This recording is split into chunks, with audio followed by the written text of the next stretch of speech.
নমস্কার, তোমরা সবাই কেমন আছো? আমি ছোট্ট মিঠাই, আমি খুব ভালো আছি। তোমরা সবাই কেমন আছো? ভালো আছো তো? আমিও খুব ভালো আছি। আমার একটু শরীরটা খারাপ, কারণ গলায় না কাশি ধরেছে আর নাকে সর্দিও হয়েছে। গলাটা শুনে তোমরা তো বুঝতেই পারছো। আমরা কোথায় যাচ্ছি বলো তো? পুরী। চলো, তোমাদের সাথে যেতে যেতে আরো কথা হবে। সবাই রেডি হয়ে গেছে, বেরোনো যাক। চলো। A few moments later. দেখো বন্ধুরা, আমরা ঘর থেকে বেরিয়ে পড়েছি। এবার আমরা বাসে যাচ্ছি, গোপাল দাদুর বাসে। আমরা এখন দ্বিতীয় হুগলি সেতু দিয়ে যাচ্ছি।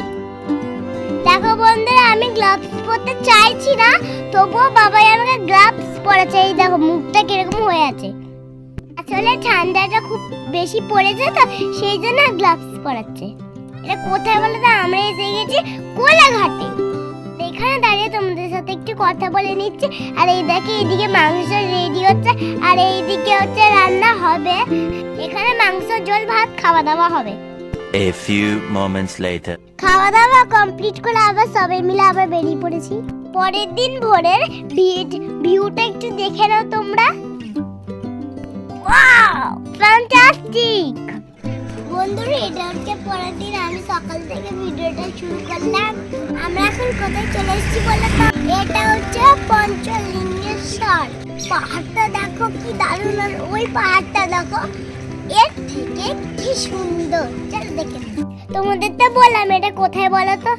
এটা হচ্ছে পঞ্চলিঙ্গেশ্বর। সারা রাতটা বাসে ছিলাম, তারপর ভোরবেলা নেমেছি। তারপর তোমাদের সাথে একটু গোলুকে নিয়ে কথা বলছি। গোলুকে আমি একটু খাওয়াবো, তারপর ঘুরতে বেরোবো। আমাকে সাথে নিয়ে বেরোবো, নাহলে গোলু তো কাঁদবে তো। চলো আগে কি হচ্ছে দেখাতে থাকি, চলো। আমরা পঞ্চলিঙ্গেশ্বরে পাহাড়ে উঠছি। সাইডে পাহাড়গুলো দেখো অপূর্ব সুন্দর। আর এখানে কত কিছু বিক্রি হচ্ছে, শিল নোড়া। আর এই দেখো গাছগুলোর ভিউটা এত সুন্দর, সো মাচ। এত সুন্দর লাগছে এখানের পরিবেশটা। ওয়াও, কি সুন্দর লাগছে।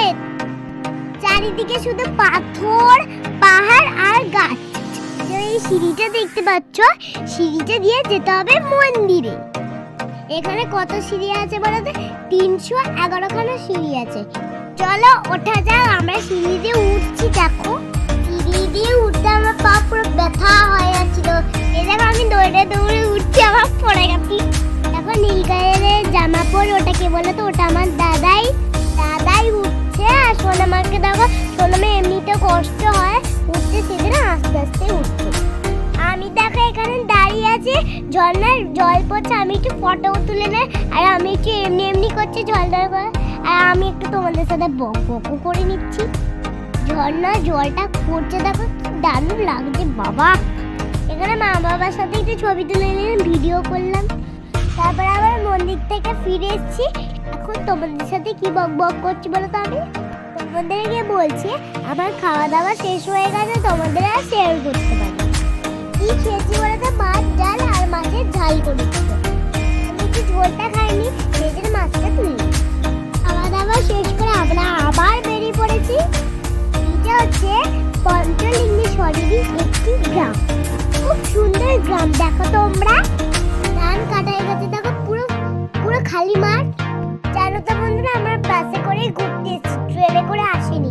এখান থেকে বেরিয়ে আমরা সন্ধ্যাবেলা কোথায় পৌঁছে যাবো বলতো? ভুবনেশ্বর মন্দির। ওখানে রাত্রেবেলা খাওয়া দাওয়ার ব্যবস্থা করবে। খাওয়া দাওয়া কমপ্লিট করে আমরা সবাই আবার বেরিয়ে পড়বো। ওখানে রাত্রেবেলা থাকবো না আমরা। তো চলো যাও যাক, তোমরা দেখতে থাকো আগে আগে কি হচ্ছে। আমরা গ্রামের রাস্তা থেকে আবার হাইওয়েতে চলে এসেছি। একটা বন্ধু যেখানেই চা দেখছে আমার বাবাই, যেখানেই নামবে বলছে, শুধু বলছে চা খাবে। এই যে এই জায়গাটা, এখানেও চা খাওয়ার জন্য দাঁড়িয়েছিল। তখন তোমাদের সাথে জায়গাটা শেয়ার করলাম। আর এই লুকটা দেখো, সূর্যটা ডুবে যাচ্ছে জলের মধ্যে, এত সুন্দর লাগছে, মনে হচ্ছে দুটো সূর্য। এবার অনেকক্ষণ জার্নি করার পর আমরা চলে এসেছি ভুবনেশ্বর মন্দির। মন্দিরের লাইটিংটা দেখো কি সুন্দর সাজিয়েছে, পুরো আলোয় আলোকিত। মোবাইল ফোন অ্যালাউ নেই বলে সেই জন্য তোমাদের ভেতরটা শেয়ার করতে পারলাম না। আজকের ভিডিওটা এখানে শেষ করলাম, পরে আবার দ্বিতীয় পার্ট আসছে।